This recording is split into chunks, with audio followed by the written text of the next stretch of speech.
They say no man can look upon God and remain alive.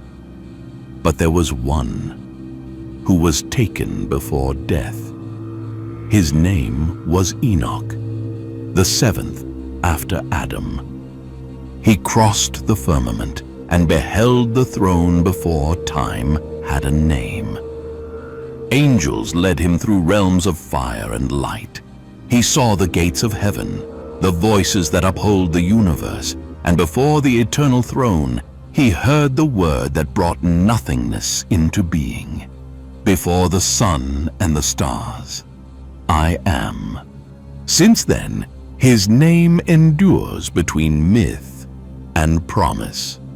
A man who walked so near the divine that heaven itself claimed him. They say when the soul seeks redemption, it walks in the shadow of that same path, the one where Enoch walked, the one where silence speaks, the one they call the Valley of Redemption. Before the flood, when the world was still young, the earth was already wounded. Humanity had turned away from its creator, and their days were consumed by violence and pride. Among the voices that sought glory, there was one that preferred silence. Enoch, son of Jared, the seventh after Adam. Nothing in him drew the gaze of kings or the attention of sages, yet heaven watched him. There was in his walk a serenity that did not belong to the earth, a rhythm that seemed to follow the heartbeat of eternity.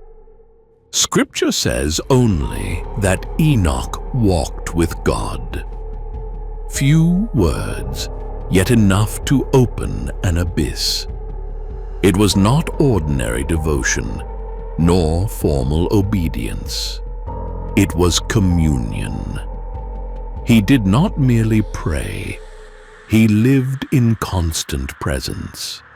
Every gesture, every breath seemed to echo the divine will. While men built cities and altars for themselves, Enoch lifted his eyes. He spoke little to men, for his soul was turned toward another realm. In time, his life became a secret between heaven and earth. Mornings found him in worship, and nights saw him vanish among the hills, where none dared follow. There were tales that the wind would change when he prayed, and that the beasts would grow silent as if listening. The boundary between the human and the sacred began to dissolve, and Enoch no longer walked alone. Then came the call. On a night when time itself seemed to halt, a light descended upon him, not like lightning, but like living breath. The air thickened, silence vibrated, and Enoch felt the ground recede beneath his feet. His body still remained, but his spirit was carried away. The heavens opened, revealing gates no mortal had ever crossed. Guided by angels of radiant light, Enoch traversed the celestial realms. In the first, he beheld the storehouses of the wind and the fountains of the rain. In the second, he saw the fallen angels, bound in eternal darkness, awaiting judgment. In the third, he found the rest of the righteous, a plain of peace where light casts no shadow. And as he ascended, he understood that each heaven revealed an aspect of divine power, order, justice, mercy. In the seventh, the path ended before a throne of fire. It was as though the very universe breathed around him. Myriads of beings of light sang in unison, and the sound of their voices was like the roar of endless waters. Enoch fell prostrate, overwhelmed by awe and reverence, until a voice rose above the choir of angels, grave, serene, and absolute. "Rise, son of the earth, before the sun and the stars. I am." Those words pierced him like lightning. He saw the beginning and the end in a single instant. The birth of the stars, the flow of time, the destiny of mankind. Each vision was both revelation and wound, for what is eternal cannot be contained within a mortal heart. When he returned, he was no longer the same. Enoch's face shone with a radiance no man could endure for long. His voice carried the weight of prophecy. He spoke of coming justice, of judgment upon the violent, and of the hope reserved for the faithful. Those who heard him felt both fear and peace, as if heaven itself were watching them. And then God took him. No illness, no death, no grave, only the disappearance of a man who already belonged to another realm. Enoch's ascension was not merely a passage, but a revelation. Each heaven that opened before him seemed to breathe a different law of creation. The first revealed the order of the elements, the cycle of clouds, the rest of the winds, the pulse of hidden waters. In the second, he saw the watchers imprisoned, spirits who had betrayed the Creator and now awaited in silence their eternal judgment. In the third, he found the dwelling of the righteous, a field of tranquil light where peace itself seemed to take form.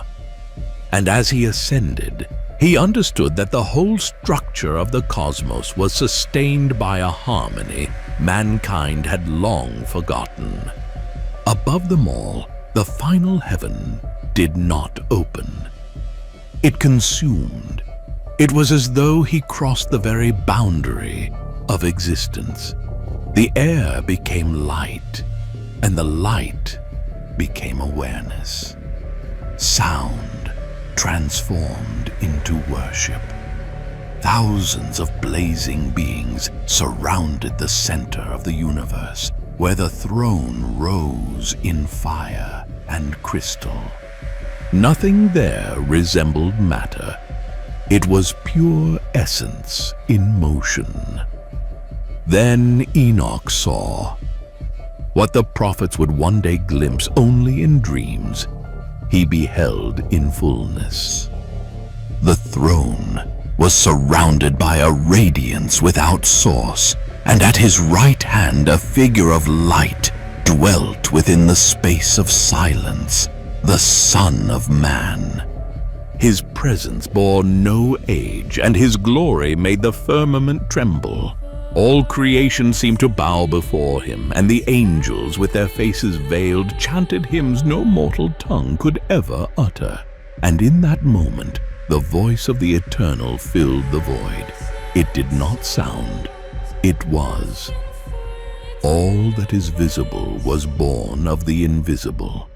All that breathes, breathes through him. And when time draws to its end, it shall be by his word that all returns to the beginning. Enoch remained prostrate, unable to lift his eyes. The mystery of eternity enveloped him, and his heart understood what no human mind could bear. He who had walked with God now beheld the path that sustains the worlds. And between fear and grace, he understood why he had been taken. Heaven had chosen him to keep the testimony of the unseen, the remembrance that there is a throne above all thrones, and a voice that still speaks among the echoes of creation. What Enoch beheld before the throne was given to him not merely for wonder, but for testimony.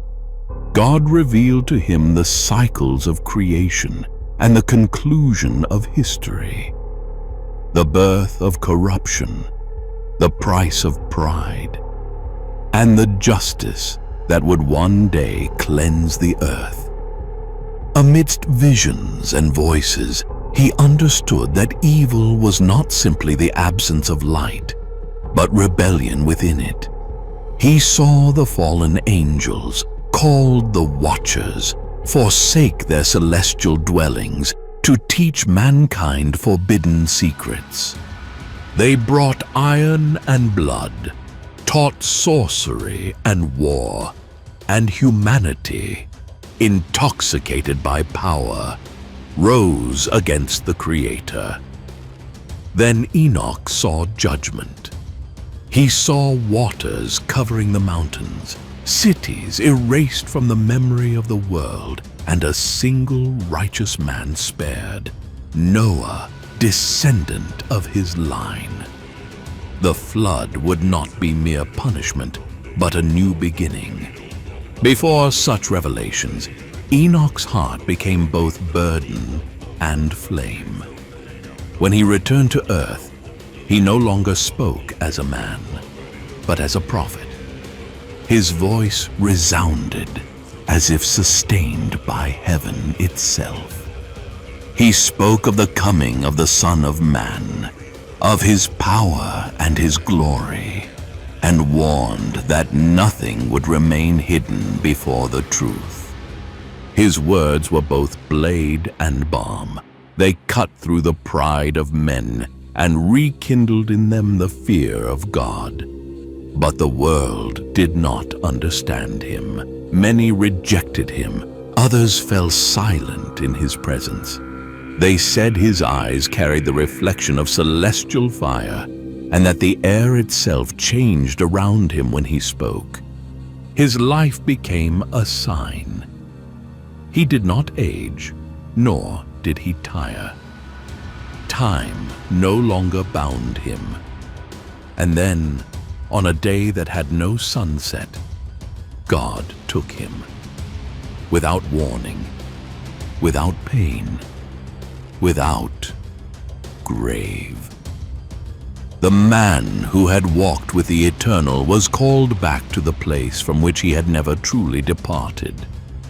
The earth lost him, but heaven knew him, and his voice still echoes through the ages, reminding creation that the path upward still exists, and that all who walk with God bear within them the omen of eternity. After his departure, Enoch's name endured as a trace across the centuries. Few truly understood what he had become. Not a man who vanished, but a living reminder that the veil between heaven and earth can be torn. His story is not merely remembrance, it is a path.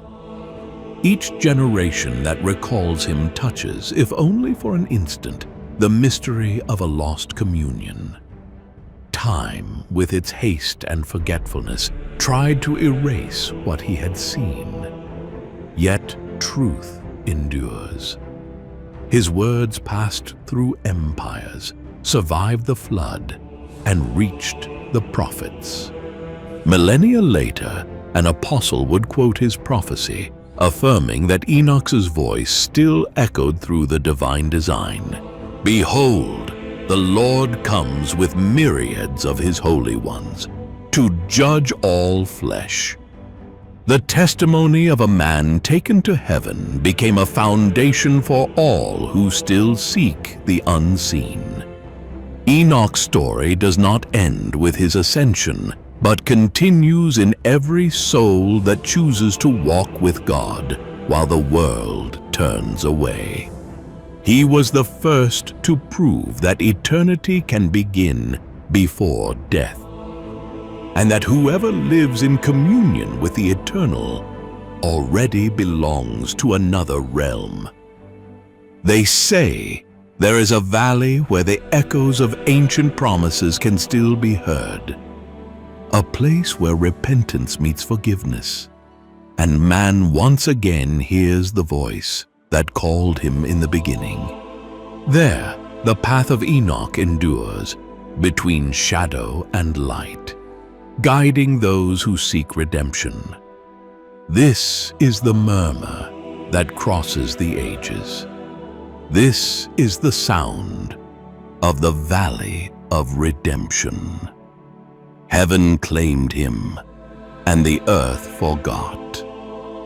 Yet the forgetfulness of men can never erase what the Eternal chooses to remember. Enoch did not die. He was consumed by the very presence of God. And in that instant, what was dust became promise. His life proved that communion is stronger than time, that the destiny of man is not oblivion, but return. Enoch was the first to cross the limits of flesh and enter alive into the realm of light, and his name became both warning and hope for all who still seek the path. When the righteous walk with God, the world becomes small, and what we call death becomes only the final step of the journey. Between the beginning and the end, between earth and the throne, the calling remains, the same that made Enoch vanish among the stars. In the silence that follows this story, one truth endures. No one touched by heaven ever remains the same. And if there is still a place where the voice of God can be heard, it is in that valley where the repentant find light and the eternal bends over time. It is there that the echo of Enoch still resounds. It is there that the Valley of Redemption begins.